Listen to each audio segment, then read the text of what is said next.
Alfred D Chandler Jr. September 15, 1918, May 9, 2007 was a professor of business history at Harvard Business School and Johns Hopkins University, who wrote extensively about the scale and the management structures of modern corporations.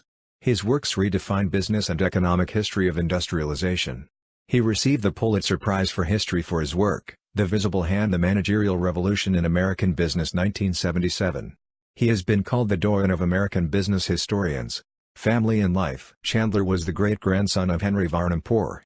DuPont was apparently a family name given to his grandfather because his great-grandmother was raised by the DuPont family, and there are other connections as well. Chandler graduated from Phillips Exeter Academy in 1936 and Harvard College in 1940. After World War II, he returned to Harvard, finished his MA in 1946, and earned his doctorate in 1952 under the direction of Frederick Merck. He taught at MIT and Johns Hopkins University before arriving at Harvard Business School in 1970. Publications. Chandler used the papers of his ancestor Henry Varnum Poor, a leading analyst of the railway industry, the publisher of the American Railroad Journal, and a founder of Standard Poor's, as a basis for his PhD thesis. Chandler began looking at large-scale enterprise in the early 1960s. His book Strategy and Structure Chapters in the History of the Industrial Enterprise 1962 examined the organization of E.I. DuPont and Amores & Company, Standard Oil of New Jersey, General Motors, and Sears, Roebuck & Company. He found that managerial organization developed in response to the corporation's business strategy. The book was voted the 11th most influential management book of the 20th century in a poll of the Fellows of the Academy of Management. This emphasis on the importance of a cadre of managers to organize and run large-scale corporations was expanded into A Managerial Revolution in the Visible Hand: The Managerial Revolution in American Business 1977, for which he received a Pulitzer Prize.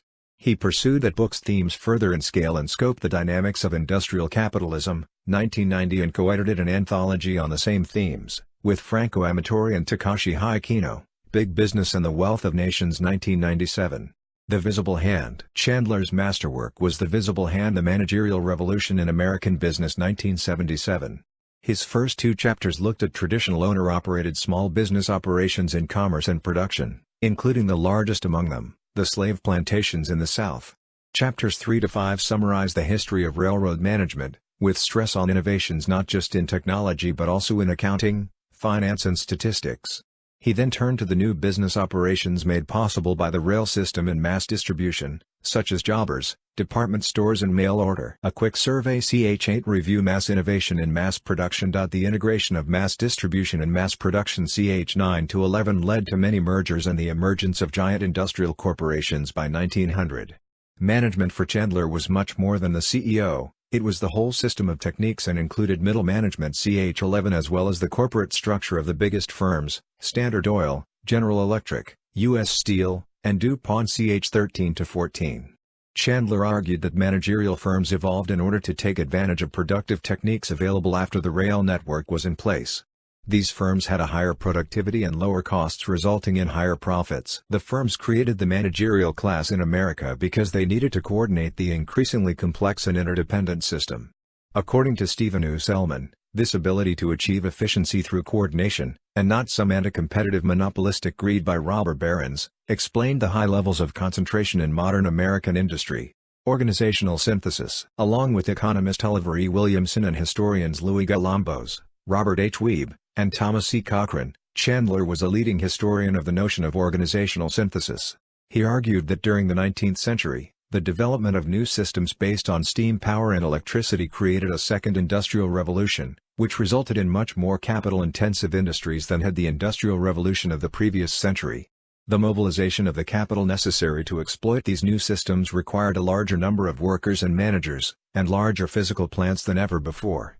More particularly, the thesis of The Visible Hand is that, counter to other theses regarding how capitalism functions, administrative structure and managerial coordination replaced Adam Smith's invisible hand market forces as the core developmental and structuring impetus of modern business. In the wake of this increase of industrial scale, three successful models of capitalism emerged, which Chandler associated with the three leading countries of the period: Great Britain personal capitalism, the United States competitive capitalism, and Germany cooperative capitalism.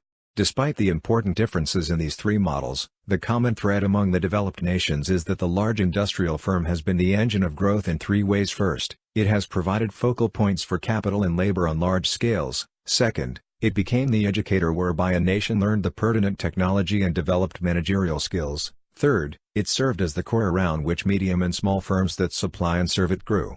Influence. Chandler's work was somewhat ignored in history departments, but proved influential in business, economics, and sociology. In the business field, Chandler, along with Kenneth R. Andrews and Igor Antsov, has been credited with the foundational role in introducing and popularizing the concept of business strategy.